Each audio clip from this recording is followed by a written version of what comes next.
आज आपण बनवतो कोथिंबीर वडी. कोथिंबीर वडीला साहित्य सांगते.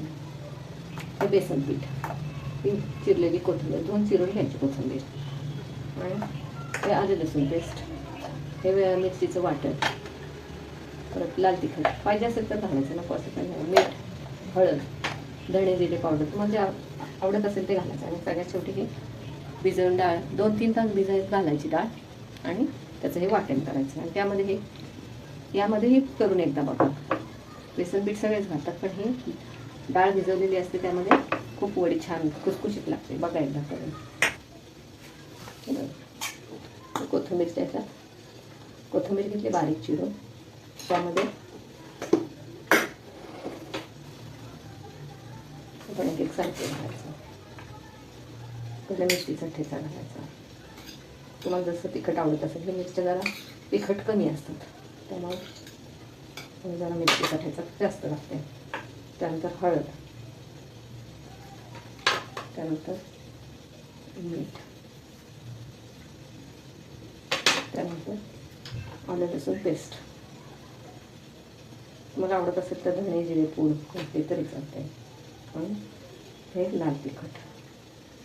लाल तिखट झाल्यानंतर ओवा घालायचा. ओवा घातला की त्यामध्ये थोडंसं बेसन पीठ घालायचं,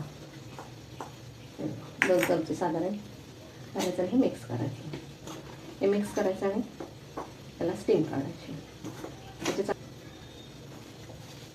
असं सगळं मिक्स करून असे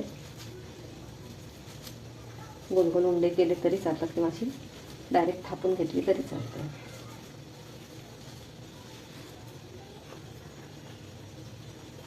ते कोथिंबीर वड्या असे केलं करून ठेवल्या तरी चालतात, किंवा झाकून घेतल्या तरी चालतात. अशा स्टीम करायला ठेवायचे 5 मिनटं. 5 मिनटं अशा मोठ्या गॅसवर, 5 मिनटं बारीक गॅसवर. याच्यात तीळ, पांढरे तीळ लावून घेतलेत नाही, त्यामुळे वडी आणखी छान दिसते. स्टीम करायला ठेवायचं बारीक गॅसवर 5 मिनटं मोठा गॅस आणि 5 मिनटं बारीक गॅसवर. मग आता कोथिंबीर वडीला 15 मिनटं स्टीम देऊन झाले की आता आपण चेक करू. मी मगाशीच गॅस बंद केला. एक गॅस बंद करून 5 मिनटानं चेक करायचं. चेक केलं नाही तरी चालतं, ते 15 मिनटात आपोआप शिजल्या जातातच. आणि त्याला अजून आपण तळायचं असतं, त्यामुळं त्या काय एवढं हे झाले नसलं चालतात. उलट आता त्या थंड व्हायला ठेवायच्या. एकदम थंड झाल्या असं झाकण टाकून 1-2 तास जरी ठेवल्या तरी चालतात. आणि जर लगेच करायचं असल्या तर फ्रीजला ठेवून त्या थंड करून घ्यायच्या, आणि मग कापून घ्यायच्या आणि मग तळायच्या. तर आपण नंतर तळू थंड झाल्यावर. हे बघा, कोथिंबीर वडी अशा तयार होतात. ह्या थंड झालेल्या आहेत. 1-2-3 तास आपण थंड करायला ठेवलेल्या आहेत. आणि आता ह्या चिरून घ्यायच्या. छान होतात एकदम. हे बघा अशी. का इकडे मी तेल तापायला ठेवलेलं आहे, आणि अशा वड्या चिरून घ्यायच्या. हे असं काढून त्याला तेल लावायचं, म्हणजे मग वड्या कापताना चिकटत नाहीत. अशा जाड पातळ तुम्हाला जशा हव्या असतील तशा कापून घ्यायच्या. आहे बघा. आणि तेल तापलं की त्यामध्ये ह्या वड्या सोडून घ्यायच्या.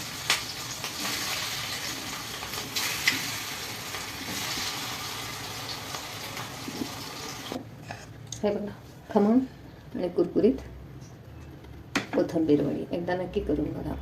नक्की आवडेल तुम्हाला. आणि त्या अशा सुद्धा खाल्ल्या तरी चालू शकतात, किंवा अशात तळून खाल्लेल्या तर छानच लागतात. व्हिडिओ आवडल्यास लाईक करा, शेअर करा आणि सबस्क्राईब करा.